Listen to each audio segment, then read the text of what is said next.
Many communication networks have come and gone over the years, and some really paved the way for the future of communications during the short lives.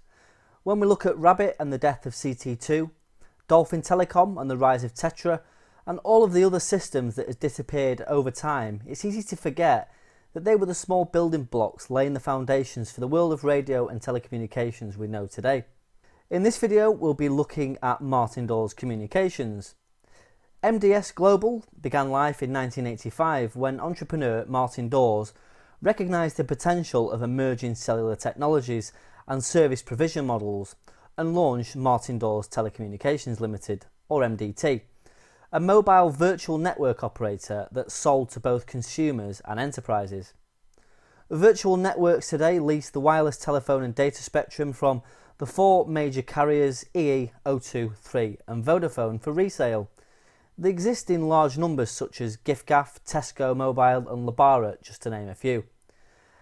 MDT was innovative at the time in that it was supplying mobile phones and services that used the networks of both UK operators at the time, BT Cellnet and Vodafone.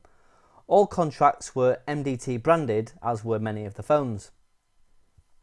In the early years, growth was slow due to the high cost of phones. However, as MDT's subscriber base grew beyond 10,000, it became clear that the business could not depend on the billing bureau service offered by the networks, as they were far too slow. There were no viable business support system vendors in the market at the time, so in 1987, MDT decided to develop its own in-house billing system. A small team of software engineers were hired and subsequently laid the foundations for Martin Dawes Systems. In 1989, Racal Telecom, now Vodafone Group, acquired a 20% interest in MDT, which enabled it to focus on growing its business activities, including expansion into the newly formed European mobile markets.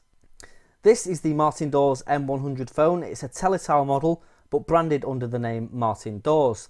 It was produced during the early to mid 1990s and operated on the eTax network, so it no longer works, but came in a really nice small case along with some optional extras as well as a standard battery charger.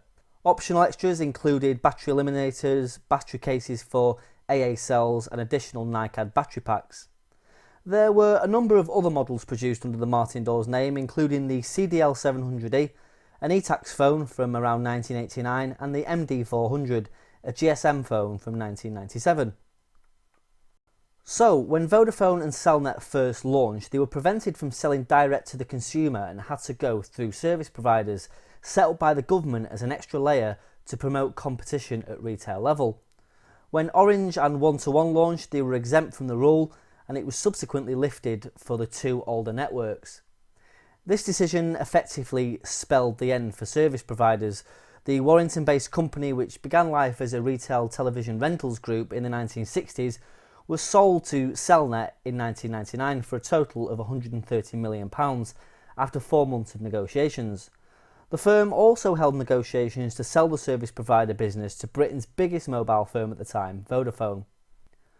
Martin Dawes was the last service provider of significant size to give up its independence. At the time Martin Dawes sold the telecom side of the business, it had around 800,000 customers, 660,000 of which were on the Vodafone network and 140,000 on the Cellnet. So that's the story of Martin Dawes Telecommunications, one of the early virtual networks which paved the way for many others and was at the time massive business in the UK.